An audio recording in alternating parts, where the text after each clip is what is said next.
Nyanye.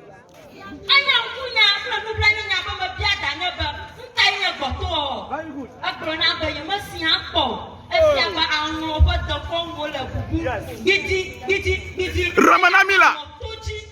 Na tonku ma de gboto o pokongo afia asana. I love that. Nyamanya ko God me say God I love that. We love it already. Yes, you are Mr. Government. Yes, sir, Government. A blogger. Share. Soldier. Be on guard. Soldier, be on guard.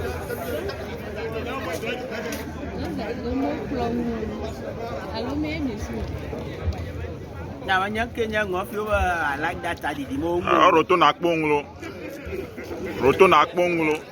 Ah.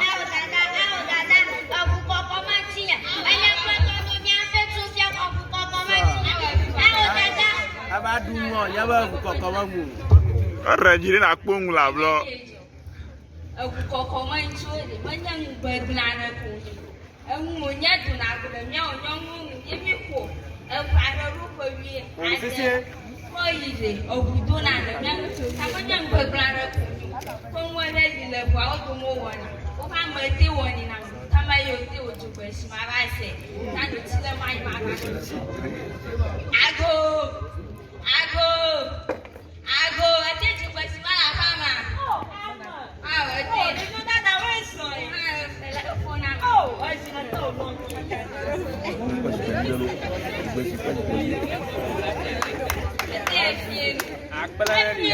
Bro, manya hama kongo de ni. Maka fa figara mo. Nyama hafu ya ma. Nya biega ma hello. Biega ma haba fielo. Biega ma kovelo.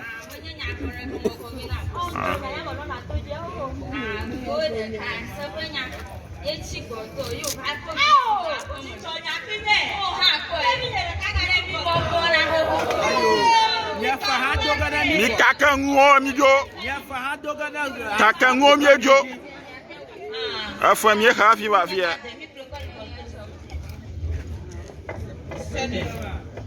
Sedem.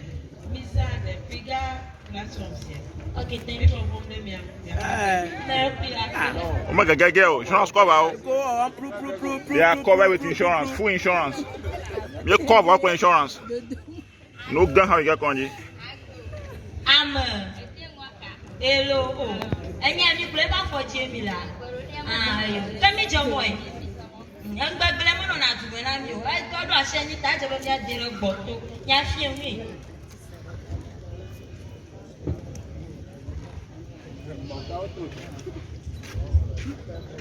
Sakanya, let go for nama.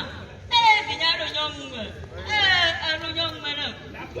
Fiere, and you're looking at me. Nay, young V, no do I send you to go from a higman for me her number of Buddha, which of an agan. Yato do. The vow be burning burglar. Tapon more to get a gun, do me. If you know Rossian, a girl young man, which of them can I cash away. And I Ramane. No, to be like when you got it from no 2 way. Yakunya mama. No Rossian, Magakumo. I'm a chiga. Anybody come, I'm a chiga. Magakumo. Rotoro. Ah, Nakbong. Anyo, I know. Rakpai, Roto Nakbong.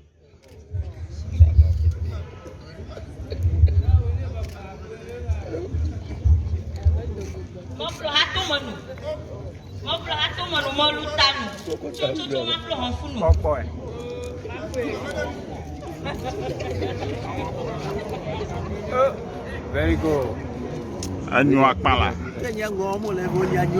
Anyo. Ah, no to Nakbong. Moblo Honfuno, Modern Babber Saramo. You can see a Nana Gara Modumiazo, Gakala Pomia or March of my lunch no, Mother did a Sarah lunch no, Marco to the Bima Vatichim.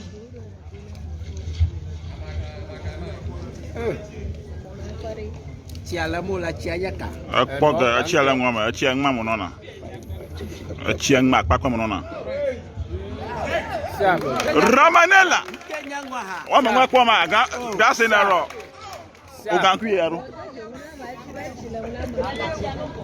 Mi ba lu kon fa vitoji. Kokloji amanya kokloji. Manya kokloji fupo nya malara shi. Nanya da tubila ko tututu na mi kokloji ama ko. Ayo. Na manya da tubila ko. Kake mo mate kokloji ama. Akpaga. Sabana. Akare ji ba da tubila ko enya. Mana bianca.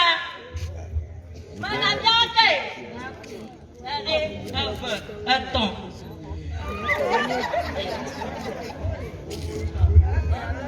La